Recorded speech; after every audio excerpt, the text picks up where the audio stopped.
নমস্কার সকল ভক্তগণদের আমি প্রণাম জানাই। আজকে আমি আবার আমার 16তম ভিডিও নিয়ে আমি চলে এসেছি। প্রথমে জানাই শুভ নববর্ষ আপনাদের সবাইকে, ছোটদের ভালোবাসা আর বড়দের প্রণাম জানিয়ে আমি আবার আজকে আমার ভিডিও শুরু করতে চলেছি। আজকে বলতে চলেছি হচ্ছে নারায়ণের পরবর্তী অবতার হচ্ছে বামন অবতার। নৃসিংহ অবতার হয়ে গেছিলো আগের বারে, আমি বলেছিলাম বৃহস্পতিবার। আজ হচ্ছে বামন অবতার নিয়ে আমি আলোচনা করতে চলেছি। প্রথমে আমার পিতামাতার আশীর্বাদ, গুরুদেব রাম ঠাকুরের আশীর্বাদ নিয়ে আমি আমার এই বামন অবতারের পৌরাণিক কাহিনী আমি আলোচনা করতে চলেছি। শোনা যায় ত্রেতা যুগে শোনা যায় যে বামন অবতার রূপে প্রথম অবতার হচ্ছে নারায়ণের, এটা এই বামন অবতার। অসুরাজ বলিকে শিক্ষা দেওয়ার জন্য এই বামন অবতারের আবির্ভাব হয়েছিল। এই তাছাড়া এই বামন অবতার কোথা থেকে এলো, কী করে এলো, কেন এলো, সেটা আমি বলতে চলেছি। মৎস্য পুরাণে শোনা যায় যে অসুরদের অত্যাচারে অসুররা দেবতাদের যুদ্ধে পরাজিত করার ফলে তারা আশ্রয়হীন হয়ে পড়ে। স্বর্গলোক যেহেতু তারা মানে নিজের মুঠের মধ্যে করে নেন অসুররা যেহেতু, এর ফলে মাতা অদিতি পুত্রদের এই কষ্ট দেখে শোকে মর্মাহত হন। তখন নারায়ণের আরাধনায় তিনি ব্রতী হন। নারায়ণের আরাধনায় সন্তুষ্ট হয়ে নারায়ণ বলেন যে তিনি ঋষি কশ্যপের ঔরসে মাতা অদিতির গর্ভে তিনি জন্মগ্রহণ করবেন, এই অঙ্গীকার দেন। এর ফলে সেই সময় চলে আসলো। নারায়ণের আবির্ভাব হলো মাতা অদিতির গর্ভ থেকে। এর ফলে অসুররা ক্রমশ নিস্তেজ হয়ে পড়েন। এর ফলে কী হলো, ক্রমাগত এই স্বর্গ মর্ত্য পাতাল নিজের মুষ্টিগত করার কারণে অসুরাজ বলি একটা যজ্ঞানুষ্ঠানের সৃষ্টি করেন। সেখানে যজ্ঞ হয়, সেই যজ্ঞের মধ্যে বামন অবতার গিয়ে সেখানে উপস্থিত হয়। নারায়ণের অবতার ছিল বামন অবতার। এক হাতে হচ্ছে কমণ্ডলু, অপর হাতে হচ্ছে ছাতা। তিনি যেহেতু ব্রাহ্মণ ছিলেন, তাহলে তিনি সহজে কিছু না কিছু চাইতে পারবেন অসুরাজ বলির কাছ থেকে। তিনি তো নারায়ণ, তিনি সমস্ত কিছু, তার লীলা বোঝা অপরম্পার, আমাদের পক্ষে অসম্ভব সেটা বোঝা। কিন্তু বামন অবতার রূপে ব্রাহ্মণের বেশে তিনি গেলেন অসুরাজ বলির কাছে, যেখানে যজ্ঞানুষ্ঠান হচ্ছিল। সেখানে যজ্ঞের ওখানে অসুরাজ বলি বামন অবতার অর্থাৎ সেই ব্রাহ্মণকে দেখে তিনি বলেন, আপনি কি চান আমার কাছ থেকে? তখন বামন অবতার রূপী নারায়ণ বলেন, আমি 3 পা ভূমি চাই। তখন সামান্য 3 পা ভূমি, আপনি অন্য কিছু চান? আপনার কি ধনসম্পদ কী চাই আপনি বলুন, আমি আপনাদেরকে সমস্ত কিছু দিতে রাজি। তখন বামন অবতার রূপী নারায়ণ দেখলেন যে অসুরাজ বলির মধ্যে অহংকার জন্ম নিয়েছে। তাছাড়া কথাই আছে, অহংকার পতনের মূল কারণ। এই অহংকারের ফলে তখন নারায়ণ অর্থাৎ রূপী বামন অবতার তিনি বলেন যে আমার 3 পা ভূমিই চাই। তখন সামান্য 3 পা ভূমি, ঠিক আছে আমি আপনাকে দিয়ে দেবো। তখন এই কথা শোনার পর তখন নারায়ণরূপী বামন অবতার কী করেন, নিজের বিশাল আকার ধারণ করেন, দেহ বর্ধিত করে বিশাল আকার ধারণ করেন। এক পা তিনি স্বর্গে রাখেন আর অপর পা মর্তে রাখেন। আর নারায়ণের নাভি অর্থাৎ বামন অবতারের নাভি থেকে বের হয় তৃতীয় পদ। এই তৃতীয় পদ তিনি কোথায় রাখবেন বা অসুরাজ বলিকে জিজ্ঞাসা করেন।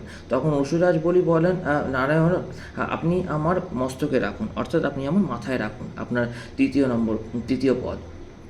আমি কারণ যেহেতু অঙ্গীকার করেছি, এমনকি কোমরের থেকে জল স্পর্শ করে আমি অঙ্গীকার করেছি আপনাকে 3 পদ দেবো বলেছি, আমি তো সেই কথা ফিরিয়ে নিতে পারি না। যেহেতু আমি রাজা, সেটা রাজার কোনো শোভা পায় না। এরপরে হচ্ছে সেই তৃতীয় পদ অসুরাজ বলির মাথায় দিয়ে দিলেন। এরপর তিনি অসুরাজ বলি কী করলেন, নারায়ণের স্তব গান শুরু করলেন। এরপর কী হলো, সেই সময় এসে উপস্থিত হন কে, প্রহ্লাদ। নারায়ণ ভক্ত প্রহ্লাদ এসে উপস্থিত হন। নারায়ণ ভক্ত প্রহ্লাদ নারায়ণকে বলেন যে হে নারায়ণ, আপনি অসুরাজ বলিকে ক্ষমা করে দিন, আপনার বন্ধন থেকে মুক্ত করুন। তখন ইতিমধ্যে নারায়ণ তাকে বন্ধন থেকে মুক্ত করলো, এমনকি তাকে সেই চরণে তৃতীয় পদ যে রেখেছিল, তৃতীয় পদ অসুরাজ বলির মস্তকে, সেই তৃতীয় পদ দিয়ে চেপে পুরো রসাতলে পাঠিয়ে দেন। তখন সেই রসাতল হচ্ছে দেবতাদের দুষ্প্রাপ্য ছিল, সেই রসাতলে নারায়ণ অসুরাজ বলিকে থাকতে দেন। এভাবে সেখানে থাকা শুরু হয়। এইবারে হচ্ছে বামন অবতারের দিকে আবার চলে আসি। এই বামন অবতারের স্ত্রীর নাম হচ্ছে লক্ষ্মীর অবতার হচ্ছে কীর্তি, অথবা পদ্মা, অথবা কমলা, যা কিছু আপনারা বলতে পারেন।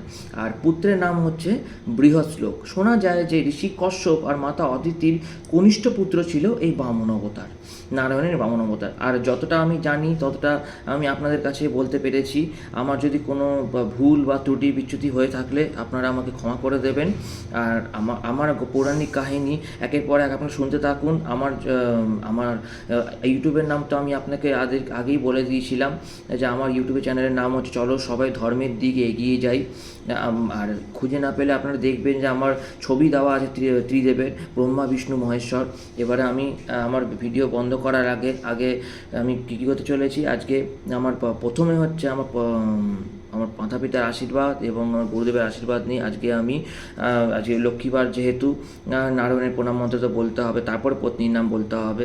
নারায়ণের প্রণাম মন্ত্র: ওম ব্রহ্মণ্য দেবায় গো ব্রহ্মণ্য হিতায় জগদ্ধিতায় কৃষ্ণায় গোবিন্দায় নমো নমঃ। ওম নমো ভগবতে বাসুদেবায় নমঃ। ওম নমো ভগবতে বাসুদেবায় নমঃ। ওম নমো ভগবতে বাসুদেবায় নমঃ। नारायणाय ओम नारायणाय ओम नारायणाय ओम नारायणाय ओम। जय श्री बद्रीकृष्ण नारायण की जय। जय श्री द्वारकाधीश श्री जय श्री द्वारकाधीश श्री जय श्री द्वारकाधीश श्री जय। পতির নাম হয়ে গেল এবার পত্নী। আজকে বৃহস্পতিবার যেহেতু মা লক্ষ্মীর মন্ত্র তো বলতেই হবে। ওম নমঃ বিশ্বরূপস্য ভার্যাসি পদ্মকদলী বিশ্ববে সর্বত্র পাহিমাং মহালক্ষ্মী নমস্তে। ওম মহালক্ষ্মী দেবং মহালক্ষ্মী দেবং মহালক্ষ্মী দেবৈ নমঃ।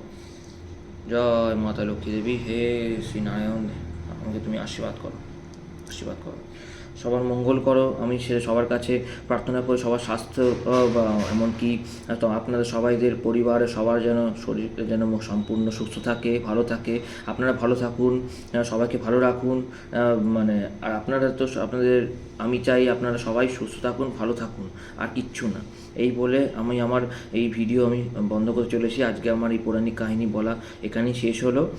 আমি আবারও বলছি, আমার পৌরাণিক কাহিনী যদি আপনাদের ভালো লেগে থাকে তাহলে লাইক, কমেন্ট, শেয়ার এবং অবশ্যই সাবস্ক্রাইব এমনকি বেল আইকন টিপতে ভুলবেন না।